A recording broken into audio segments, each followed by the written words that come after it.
blanco sea blanco, que el negro sea negro, que uno y uno sean dos. 22 horas 31 minutos en la República Argentina, en la ciudad autónoma de Buenos Aires y alrededores. Hace una hermosa temperatura de 8 grados 2 décimas con una sensación térmica de 5 grados 7. Esa es la temperatura en estos momentos en la ciudad autónoma de Buenos Aires y alrededores.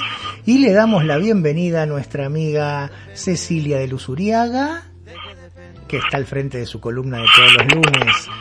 Buenas noches, Ceci, ¿cómo estás? Buenas noches, Oski, ¿cómo andás? Muy bien, muy ¿Feliz, bien. no? ¿Estás? Muy feliz, muy feliz, muy feliz. La realmente. estás pasando, estás en tu mejor momento. Me falta, igualmente 8 grados es una temperatura bastante templadita, pero bueno.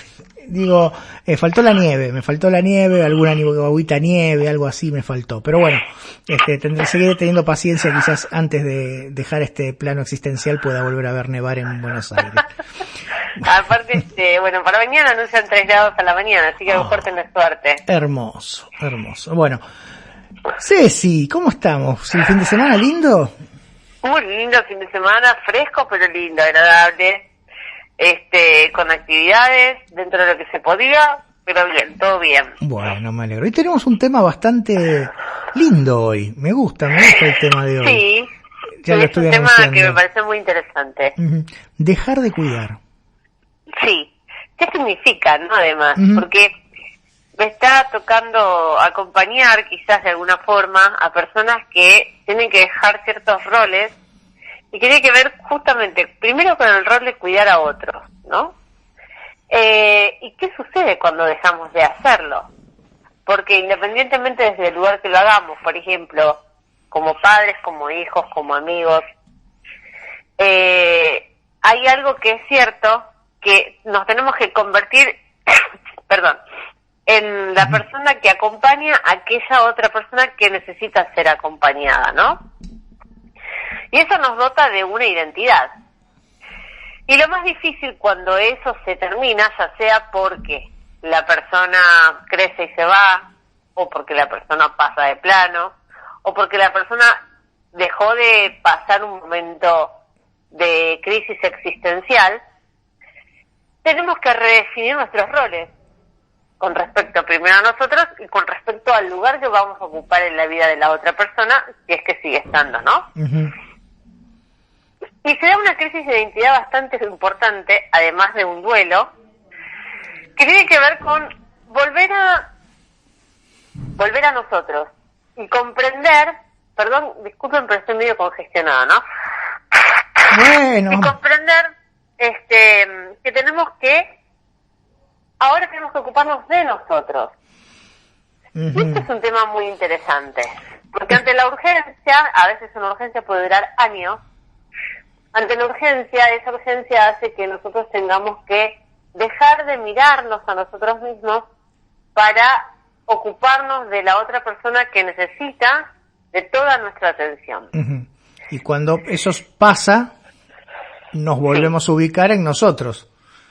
Exacto. Vos sabés que desde el punto de vista de la terapia floral, nosotros los terapeutas florales también acompañamos a las personas que tienen que acompañar. Es muy importante que las personas que tienen que acompañar y hacer procesos importantes sean asistidas. Es muy, muy importante la salud mental, física y emocional del que acompaña. No quitemos esa mirada, porque luego el recomponer a esa persona que también necesita ser asistida, muchas veces es más profundo el proceso que la misma persona que fue asistida. Porque, digo yo, ¿no? Porque hay una parte en esa persona que cuida, o que es pero llamámosla cuidadora, ¿no? El rol del cuidador. Sí. A veces se desprende de sí mismo. O sea, como que se deja de lado a sí mismo para abocarse al cuidado del otro. Necesariamente hay una parte de sí que tiene que dejar de lado. Hay un renunciamiento. Exactamente, consciente muchas veces, otras veces por obligación, pero igualmente existe. Pero pongamos por caso, vamos a ir a un lugar que es el que me gusta y que generalmente es así, cuando lo hacemos por amor, ¿no? Sí. Por amor a estar acompañando a un papá que parte o a un hijo que está pasando por una crisis existencial muy fuerte. Pongamos por caso a personas que acompañan procesos de recuperación en la adicción o incluso procesos de adicción, donde todavía la persona ni siquiera puede ser recuperada. Es muy fuerte el rol del que cuida. Y generalmente le otorgamos al que cuida la capacidad y la potestad de poder hacerlo. Y nos olvidamos de la necesidad imperiosa de que esa persona también busque ayuda y sea acompañada, no solo por otros familiares o amigos, sino que busque ayuda desde lo profesional. Porque hay situaciones que se nos escapan de las manos y que no alcanza solamente con el amor que podamos brindar. Sí, porque se le da también un toque de superhéroe al cuidador, al que está cuidado de otra persona, que uno cree que, o los demás creen que los que están cuidando pueden con todo, y que si pueden cuidar a alguien y hacerse cargo de sí mismos, está por sobreentendido que pueden. Y no solamente que está sobreentendido que pueden, sino que quien sobreentiende que lo puede hacer es el mismo que cuida. Sí. Y muchas veces el que cuida no sabe pedir ayuda porque se pone en el lugar de tener que cuidar.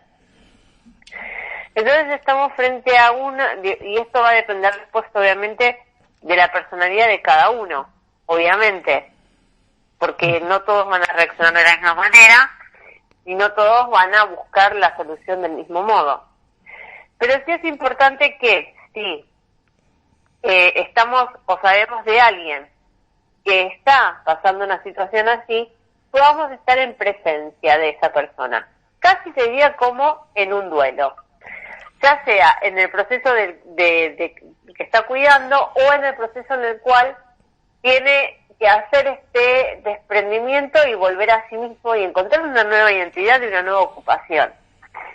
Entonces, los que nos toca acompañar, acompañamos casi como si fuese un proceso de un duelo, solo con presencia, sabiendo que uno puede estar. E insistiendo en la búsqueda, obviamente, de ayuda. Es imperioso que se busque ayuda. Sí. Porque llega un momento que uno realmente puede colapsar. Sí, yo hablo desde lo personal, que me ha tocado vivir un proceso largo de acompañamiento, que fue el acompañamiento a mis padres. Fueron 3 años muy difíciles, donde yo tuve que dejar, por ejemplo, los fines de semana de disfrutar de la vida familiar para estar a entera disposición de mis papás, porque lo necesitaban, ¿no? Porque estaban en una situación de un deterioro cognitivo en el caso de mi padre, físico también en el caso de mi madre, que también después se sumó un cognitivo, donde realmente es muy difícil. Y además durante la semana, más allá de que tenían cuidadores que ellos tenían durante la semana, también estar pendiente de toda esa situación de estar atendiendo a los cuidadores, de estar pagándoles, de estar es todo un conglomerado de cosas, de situaciones que generan en uno momentos de muchísima angustia, de muchísima bronca a veces, y de momentos en que uno dice: quiero que esto se termine en algún momento. Pasa eso, y no es ser un desgraciado por querer sentir, porque son sentimientos absolutamente humanos. No solamente que son sentimientos absolutamente humanos, sino que además la realidad es que esos procesos muchas veces son difíciles de acompañar, porque, digamos, por eso digo, uno puede poner la presencia, porque el que tiene que poner el cuerpo y el proceso de poner el cuerpo es un lugar de mucho desgaste y se dejan muchas cosas de lado. Y muchas veces lo que se deja de lado es el ocuparse de sí mismo, un chequeo médico, buscar ayuda profesional para poder sostener emocionalmente el proceso, que también ayuda desde luego a atravesar el cierre de ese ciclo, ¿no? Porque como todo es un ciclo que termina. También pasa mucho con padres de hijos que pasan procesos de adicción. Uh-huh. Se dan muy generalmente en los comienzos de la adolescencia, y son procesos de poner mucho el cuerpo, ¿no? Sí. Y de poder sostener y de poder aceptar, bueno, no nos vamos a ocupar ahora del proceso de la enfermedad, sino lo que yo quería traer acá era justamente qué pasa cuando dejamos ese lugar, ¿no? Y eso va a depender en gran medida en lo que hayamos ido trabajando durante ese periodo, o en ese proceso, o digamos, en ese lugar de estar acompañando. ¿Qué pasa cuando nos convertimos solamente en ese rol de cuidador o de cuidadora? ¿Sí? Y postergamos absolutamente todo en nuestra vida, incluyendo nuestros propios deseos. Sí. Obviamente, porque eso sería como lo último que uno tomaría en cuenta para revisar. Uno cuando pasa todo ese proceso tiene que volver a armarse. No solamente armarse, tiene que hacer una nueva identidad. Claro, eso como una reconstrucción, me refiero. Sí. Y es difícil esa reconstrucción cuando uno no empezó en el proceso, o sea, cuando uno no estuvo buscando ayuda en el mientras tanto. Uh-huh. Sí. ¿Por qué? Porque hay que revisar también aquellas cosas que me llevaron a perderme totalmente. Me acuerdo que hace muchísimos años me tocó acompañar a la mamá de un amigo que había estado preso. Había estado preso por problemas, digamos, él tenía problemas, no me sale, cuando las personas roban, no me sale el término, disculpen. No sé. Robaba cosas, esa era su adicción, digamos. Una cleptomanía. Era la adrenalina, ¿cómo? Como una cleptomanía. Sí, no había necesidad del robo en sí mismo. Tenía una novia que era cajera de un supermercado y los pescaron. Uh-huh. Y ella salió, creo, sobreseída, fue algo así. Él estuvo 1 año y medio preso. Y el proceso de deterioro de esa mujer durante el tiempo en que su hijo estuvo en la cárcel y luego de que salió, fue tremendo, porque aparte hubo un cambio muy brusco de parte de ella, porque en un momento se dio cuenta de que no podía seguir así. Por ejemplo, fumaba dormida. Son estas cuestiones donde, en un nivel de estrés, en donde yo además no puedo aceptar la situación que está sucediendo, porque esto es lo que pasa muchas veces también con los cuidadores o las cuidadoras, terminamos de perder lo poco que nos queda con respecto a nuestro psiquismo. Por eso es importante buscar ayuda. Ni bien veo que ya no puedo más. Sí. No hay que esperar a tocar fondo. Ese es el mensaje. Uh-huh. Sí, yo te lo digo, estoy hablando desde mi experiencia personal, ¿no? Sí. Digo que nunca pedí ayuda. Realmente me pasó eso y fue en un momento que realmente me ponía, a ver, estando solo y me agarraban ataques de llanto y llegaba el momento en que yo tenía que ir a la casa de mis viejos y cuando se acercaba el momento lo sufría porque uh-huh. sabía que me esperaba un fin de semana difícil, con un montón de cosas para hacer, que tenía que cocinar, que tenía que ir a hacerle las compras, que tenía que, en el caso en un momento, bañar a mi papá, bueno, era toda una situación que para mí era agotadora, desde todo, no solamente desde lo físico, no solamente desde el cansancio físico, sino también desde mi posición psicológica y mental, fue un desgaste muy grande. Es que es un desgaste muy grande. Es un desgaste muy grande y nos deja realmente... lo primero que vamos a escuchar de una persona que está cuidando a otra, que vos le decís, tenés que buscar ayuda, es primero fulana o fulano, después vemos. Uh-huh. Es una de las respuestas más comunes, porque detrás de la persona que se dedica al cuidado de otras, también hay algo de esto de no poder soltar ese control. Por eso la invitación es a que si alguien está escuchando y se siente identificado con este proceso, busque ayuda. Sí. de quien crea que se la pueda brindar, pero tiene que ser un profesional.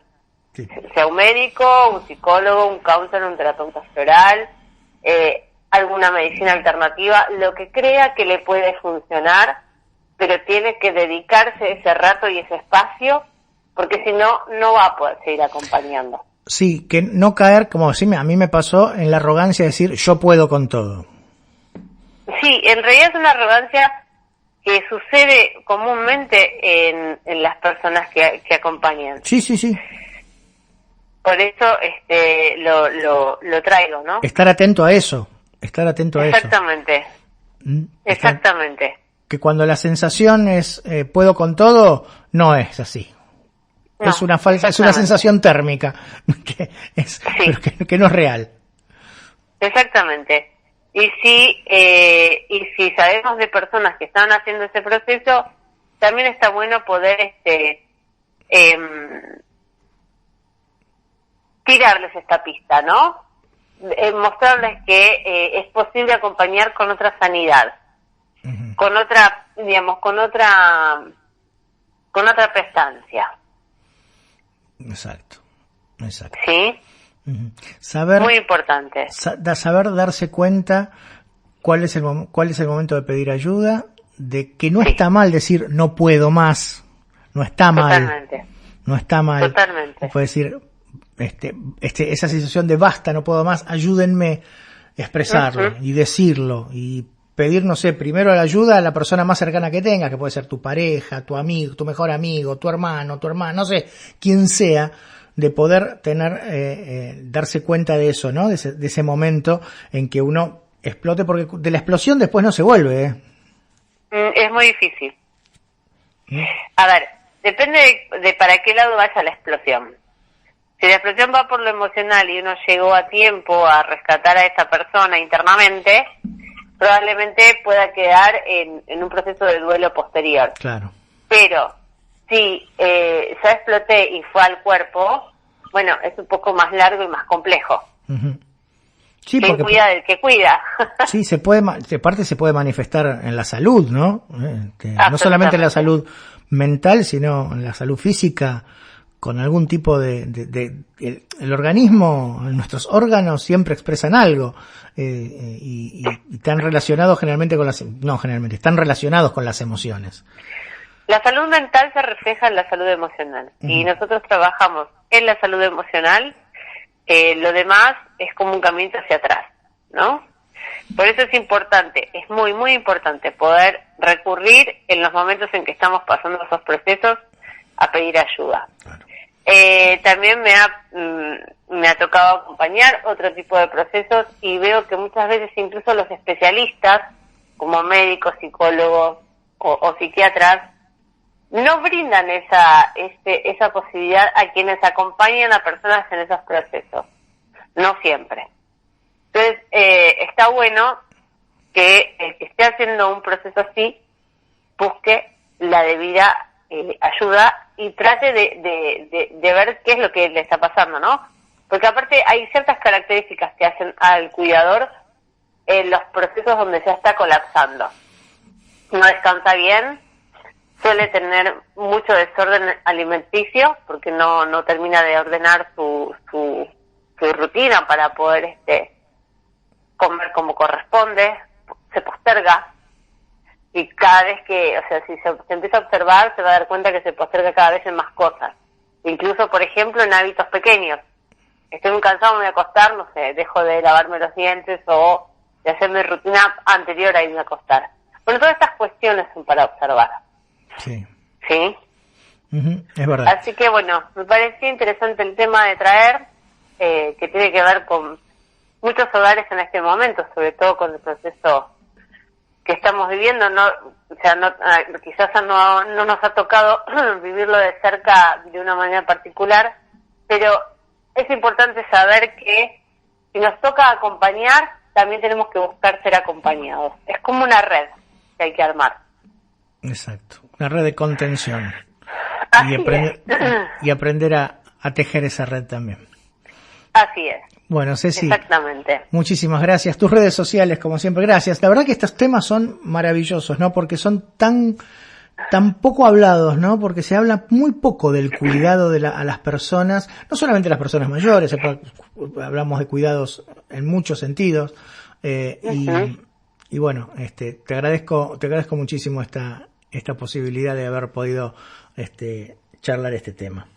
Y a ustedes por permitir este espacio. La idea de este espacio siempre es traer temas que tengan que ver con la vida cotidiana, ¿no? Uh-huh. Porque nuestra salud mental se construye a partir de esos momentos. Exactamente, gracias, Ceci. Bueno, tus redes sociales, Ceci, como siempre, vendete, como digo yo. Bueno, @Sacil_Cecilia Luzuriaga es mi Instagram. Sacil Holística es el canal de YouTube donde estamos subiendo las columnas.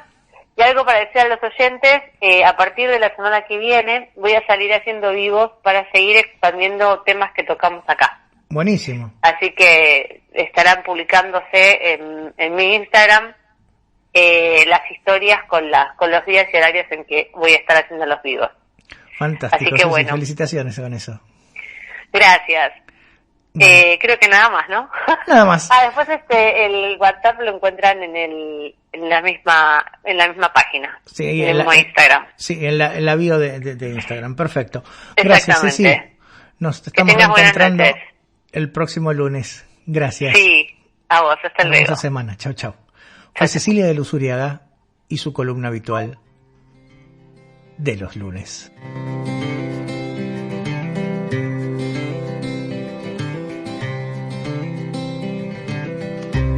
Que el blanco sea blanco, que el negro sea negro, que uno y uno sean dos, porque exactos son los números. Depende.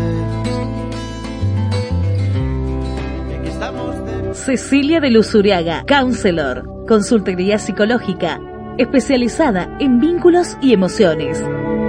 Consultas individuales. La propuesta es asistir al consultante a encontrar nuevas respuestas para sus problemas cotidianos y así estar en armonía con el entorno. WhatsApp 11 67 62 29 71. Instagram @Sacil_Cecilia Luzuriaga. YouTube Sacil Holística. Desvelos de Radio te acompaña antes de irte a hacer noni.